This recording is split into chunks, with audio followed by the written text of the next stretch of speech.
Dam എന്ന് പറയുന്ന സാധനം എത്രത്തോളം ഡേഞ്ചർ ആണ്, അത് എത്ര പെട്ടെന്ന് ഡീകമ്മീഷൻ ചെയ്യാൻ പറ്റുമെന്നുള്ളതാണ്. ഒന്ന് ആലോചിക്കുക, 6 ജില്ലകളെ എഫക്ട് ചെയ്യുന്നതാണ് നമ്മൾ നേരത്തെ പറഞ്ഞത്. 6 ജില്ലകളെ എഫക്ട് ചെയ്യുന്ന പറഞ്ഞാൽ കേരളത്തിന്റെ ഓൾമോസ്റ്റ് 50%. ഈ പറഞ്ഞ കേരളത്തിൽ പൊട്ടാൻ ചാൻസ് ഉള്ള ഡാം മുല്ലപ്പെരിയാർ മാത്രമല്ല. ഈ റസൽ ജോയ് പറയുന്നത് ഇയാൾ പറയുന്നത് അങ്ങനെയാണ്. അപ്പം ശരിക്കും പറഞ്ഞു കഴിഞ്ഞാൽ സത്യമാണ്. നമ്മൾ ഈ ഡാം അപകടങ്ങൾ നടന്ന ഹിസ്റ്ററി എടുത്ത് നോക്കിക്കഴിഞ്ഞാൽ പൊട്ടിയൊന്നും പഴയ ഡാമുകളൊന്നും അല്ല. ചൈനയിലൊരു ഡാം 1975 അത് ഇതേപോലെ ഇതേ രീതിയിൽ ഉണ്ടാക്കിയ ഒരു ഡാമാണ്. ആ ടൈമിലാണ് മുല്ലപ്പെരിയാറിന്റെ ഇഷ്യൂ ഒന്നും കൂടി ഒന്ന് സീരിയസ് ആയത്.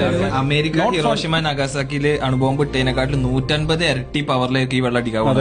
സീ ലെവലിനെക്കാട്ടിലും 850 or 830 മീറ്റർ മേലെയാണ് മുല്ലപ്പെരിയാർ ഡാം സ്ഥിതി ചെയ്യുന്നത്. ലൈക്ക് ഒരു 830 മീറ്റർ മേലെ ഒരു ബോംബ് കൊണ്ടുവച്ചിരിക്കുകയാണ്. എന്നിട്ട് അവിടെ നിന്ന് ഡ്രോപ്പ് ചെയ്യാണ് താഴേക്ക്. ദൈവവിശ്വാസികളല്ലാത്തവർ പോലും ദൈവത്തിനെ വിളിക്കും. കാര്യം എന്ന് കഴിഞ്ഞാൽ ഇതിന് വേറെ ഓപ്ഷൻ ഇല്ല. ഈ സാധനം ഇപ്പൊ പൊട്ടിക്കഴിഞ്ഞാൽ ലൈക്ക് 40 മിനിറ്റ്സിൽ താഴെ ഇപ്പുറത്തെ ഡാമിലെത്തും. അതെല്ലാം കൂടെ പൊട്ടി തെറിച്ച് കഴിഞ്ഞാൽ എല്ലാം കൂടെ അറബിക്കടലിൽ കിടക്കും. തീർന്നു, കഴിഞ്ഞു. ഈ ന്യൂസ് നമ്മൾ അറിയത്തോളില്ല. അതായത് എഞ്ചിനീയർ പറഞ്ഞാൽ ദൈവമാണ് ഇത് പിടിച്ചെടുത്തിരിക്കുന്നത്. Central news media or international media വഴിയായിരിക്കും മലയാളികൾ ഈ വാർത്ത അറിയാം. മലയാളികൾക്ക് റിപ്പോർട്ട് ചെയ്യാൻ ഏഷ്യാനെറ്റ് ന്യൂസ്, മനോരമ, മാതൃഭൂമി ഇവരൊന്നും കാണത്തില്ല. ഇവർ റിപ്പോർട്ടർമാർ പോലും കാണത്തില്ല. ഇവരുടെ മീഡിയ എഡിറ്റർമാർ ഇവരെല്ലാം അറബിക്കടലിൽ പോയി കഴിഞ്ഞു. നികേഷ് കുമാറൊക്കെ കടലിലായിരിക്കും ചിലപ്പോൾ. ഗാസയിലെ സംഭവങ്ങൾ അവിടെ ആരൊക്കെ മരിച്ചതെന്ന്, കുട്ടികളെ ഏതൊക്കെ കുട്ടികളാ മരിച്ചതെന്ന് പോലൊരു ഡോക്യുമെന്റ് പോലും ഇല്ലാതെ മരിച്ച കുട്ടികളുണ്ട്. അതുപോലെ ആയിരിക്കും ഇപ്പൊ ഡാം പൊട്ടി കഴിഞ്ഞാൽ ആരാണ് പോയത്, ആരെന്താണ്, ആര് മരിച്ചു,